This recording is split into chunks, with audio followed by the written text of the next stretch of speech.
इसके बाद भी वह मुक्त नहीं हो पा रहा है, क्योंकि उसके पास ज्ञान होते हुए भी कर्म निर्जरा के लिए कारणभूत जो समीचीन ज्ञान होना चाहिए वह नहीं होने के कारण वह संसार में ही वह बना रहता है।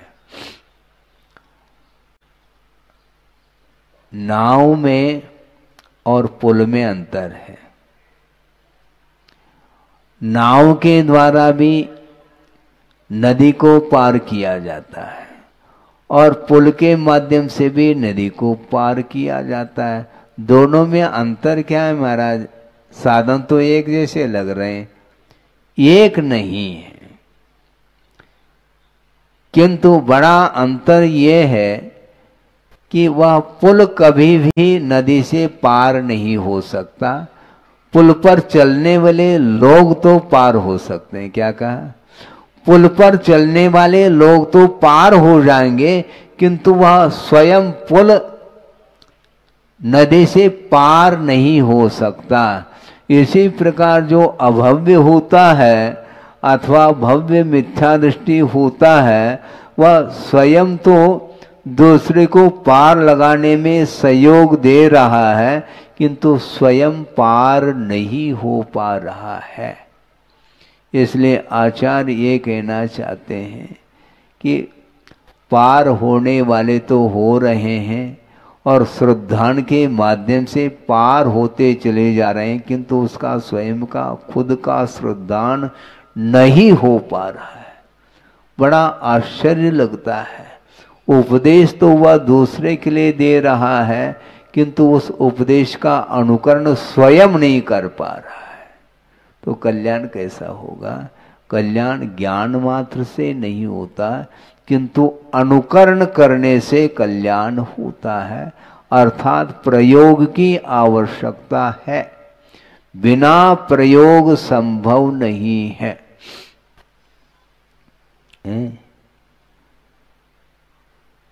एक रुग्ण व्यक्ति है, वह कहाँ पर पहुंचा है? कहाँ पहुंचा है? कोर्ट?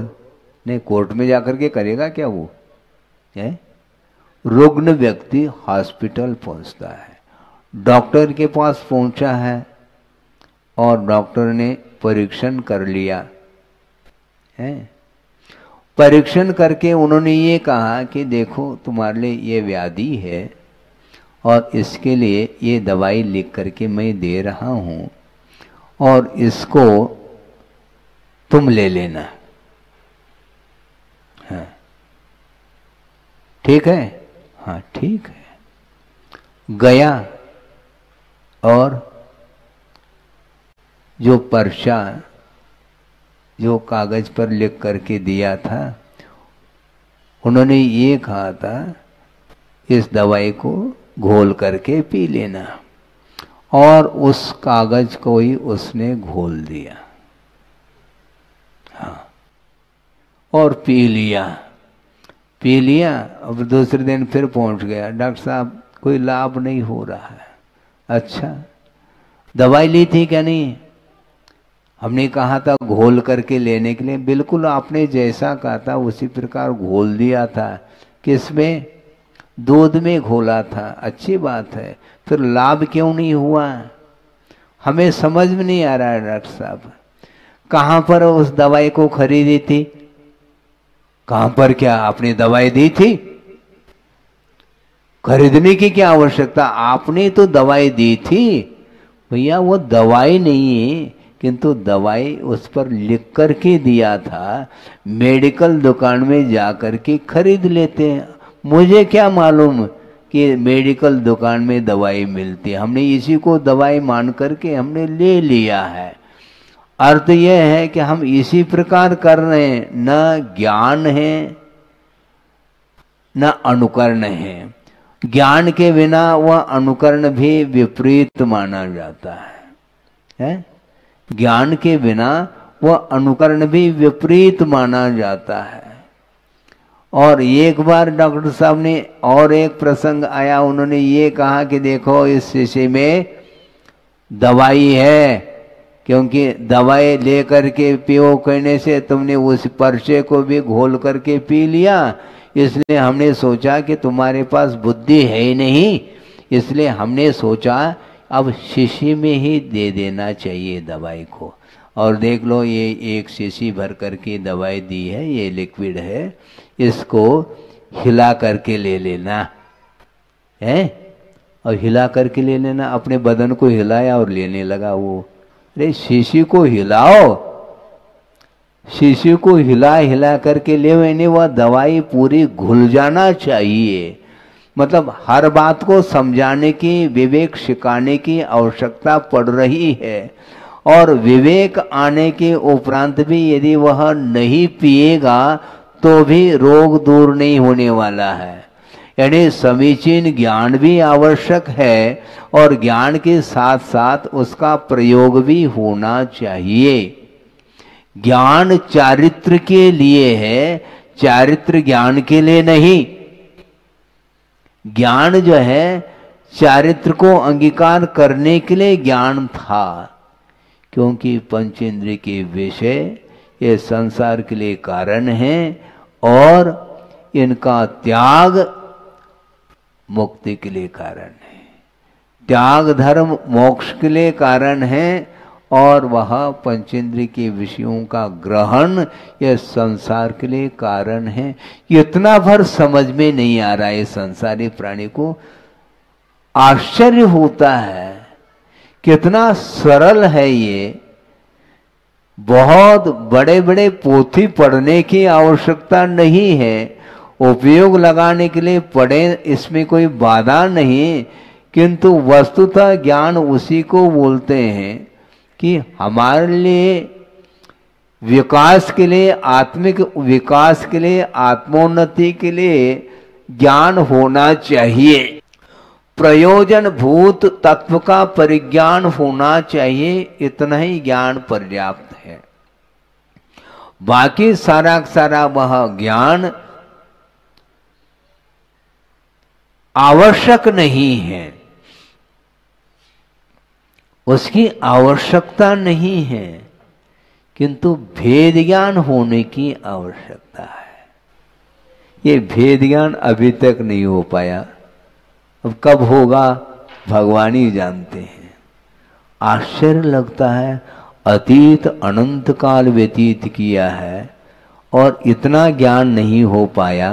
ये मेरे लिए ग्रहण करने योग्य वस्तु क्या है और मेरे लिए छोड़ने योग्य वस्तु क्या है, इसका ज्ञान अभी तक नहीं हुआ।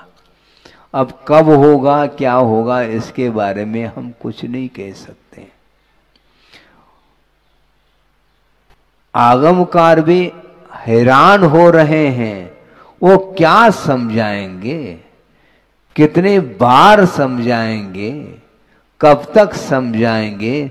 समझाने की अपनी एक सीमा होती है, एक सीमा तक तो समझाया जा सकता है, किंतु दूसरे को समझाने की क्षमता आने के उपरांत भी वह स्वयं समझ नहीं पा रहा है, इसमें आश्चर्य है। दूसरे के लिए तो वह संबोधन दे करके कल्याण करने के लिए अपना योगदान दे रहा है, किंतु उस ज्ञान के माध्यम से स्वयं वह अपना आत्म कल्याण नहीं कर पा रहा है।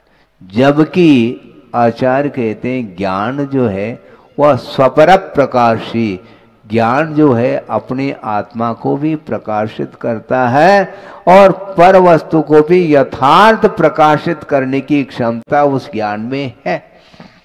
और उस ज्ञान के माध्यम से दूसरे को समझाने के लिए तो कटिबद्ध है, किंतु स्वयं उस ज्ञान के माध्यम से अपने आत्म तत्व को प्रकाश में नहीं ला पा रहा है।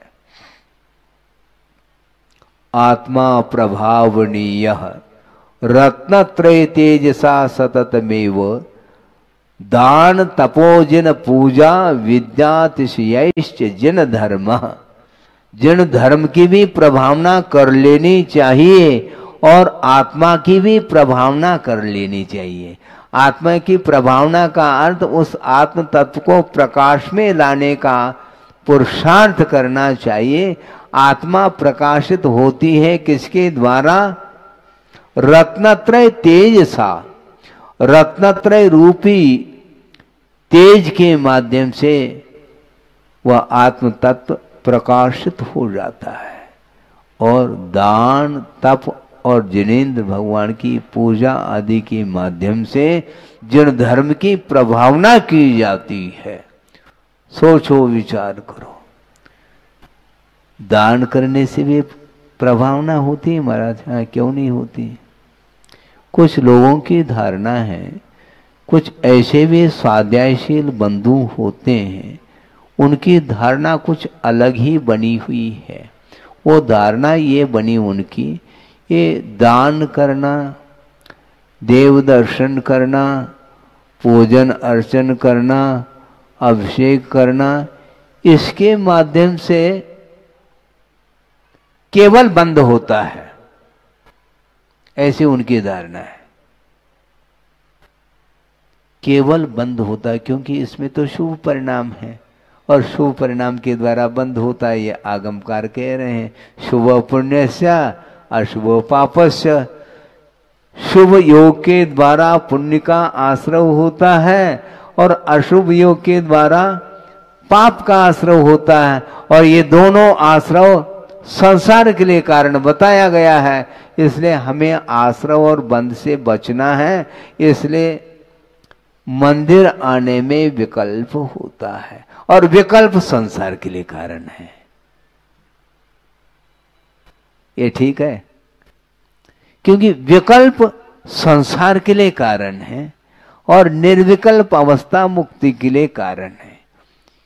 इसीलिए एक सज्जन ने कहा कि महाराज, ये विकल्प से हमें दूर करो। ये कब तक विकल्प करते रहेंगे हम? मंदिर जाना, प्रतिदिन मंदिर जाना, प्रतिदिन पूजन करना, अभिषेक करना, बहुत विकल्प हो रहा है। मंदिर न जाना पड़े महाराज, ऐसा कोई उपाय बताओ। हम बता रहे हैं, लेकिन इसको एकांत से नहीं पकड़ना, एक विवक्षा बना करके इस विषय को रखा जा रहा है। मंदिर जाने की आपको कोई आवश्यकता नहीं, किंतु घर जाने की भी आवश्यकता नहीं, ये ध्यान रखो। घर तो जाओ लौट लौट करके, और मंदिर जाने में तुम्हें विकल्प होता है। घर जाना, दुकान जाना बंद करो, फिर बाद में मैं कहता हूं मंदिर जाने की भी कोई आवश्यकता नहीं पड़ेगी तुम्हें, क्योंकि निरंतर एकांत स्थान में जाकर के साधना करने वाले साधक होते हैं, वहां पर जनबिंब नहीं मिल रहा है। हमें पूछना चाहते हैं, बाहुबली का इतिहास आपको ज्ञात है? बाहुबली भगवान दीक्षित हो गए हैं और वन में जाकर के वो तप कर रहे हैं। 1 साल तक उपवास के साथ सुदूर जंगल में, वन में, भयानक वन में जाकर के वो रात दिन वो खड़े हैं। मंदिर गए वो? क्यों गए?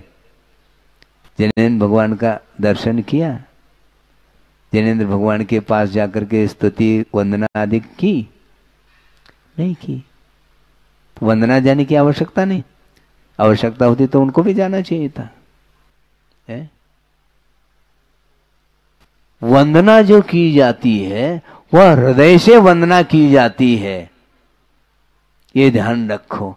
और वहां पर खड़े होकर के निरंतर उन्होंने पंच परमेष्टि की ही आराधना की है, और प्योर आराधना उन्होंने की है।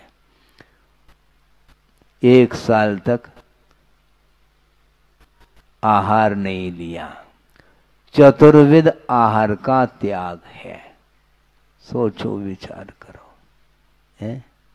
बन सकता है? ऐसे बन जाए तो आपको मंदिर जाने की कोई आवश्यकता नहीं। महाराज ये बहुत कठिन है, तो बैठो शांति से और भगवान की आराधना करो। स्वर्णोदय बनाओ जल्दी जल्दी और भगवान के सामने भाव विभोर होकर के पूजन अर्चन करो, जिसके माध्यम से सम्यक दर्शन में विकास होता है। इसको सम्यक तो वर्धनी क्रिया कहा है। यह सम्यक को बढ़ाने वाली क्रिया मानी गई है। इसके द्वारा बंद नहीं होता, बल्कि पाप कर्म की निर्जरा होती है और साथ से पुण्य का संचय होता है जिनेंद्र भगवान की पूजन अर्चन करने से। जिन बिंब दंशनेन, जिनेंद्र भगवान के दर्शन से निदत्ते निकाचित जैसे कर्मों का क्षय देखने में आता है, ऐसा आगम का उल्लेख है। निदत्ते और निकाचित कर्म उसको बोलते हैं जो अनिवार्य रूप से फल देते हैं, फल से आप बच नहीं पाओगे। उस प्रकार के कर्मों का भी क्षय जिनेंद्र भगवान के बिंब के दर्शन से होता है, ऐसा आगम में कहा है। और कुछ लोग कहते हैं कि एकमात्र बंद ही होता है, ये ठीक नहीं है। विशिष्ट पुण्य का संचय होता है। जिनेंद्र भगवान के दर्शन करने से भावों में पवित्रता आती है और पुण्य की परिभाषा भी यही लिखी हुई मिलती है कि पुनाति आत्मानं पवित्री क्रियते आत्मा येन तत्पुण्यम। जो आत्मा को पवित्र बनाए अथवा जिन परिणामों के माध्यम से आत्मा पवित्रता का अनुभव करे, उसका नाम पुण्य बोला है। और उसको तुम बंद के लिए कारण कह दो तो इससे बढ़ करके और कौन सा विरोधाभास है। आगम विरुद्ध ये धारणा है। इन धारणाओं को समय रहते परिवर्तित कर लेना चाहिए और सही सही आगम का अध्ययन कर लेना चाहिए। आचार्यों की कौन सी विवक्षा है, क्या है, इसको बिना समझे यदि हम धारणा बना लेते हैं तो निश्चित रूप से उसके माध्यम से हित नहीं होने वाला है, बल्कि वह ज्ञान अहित के लिए कारण शुद्ध होता है। अहित के लिए ज्ञान भी अहित के लिए कारण बनता है। वह विपरीत ज्ञान माना जाता है। वह विपरीत ज्ञान ही अहित के लिए कारण बनता है और जो समीचीन ज्ञान है वह हित के लिए कारण बनता है। इसलिए कभी भी भूल करके भी इस प्रकार का परिणाम नहीं लाना कि भगवान के पूजन अर्चन करने से एकांत रूप से बंद ही होता है। नहीं, किंतु पाप कर्म की निर्जरा उसके बिना संभव नहीं।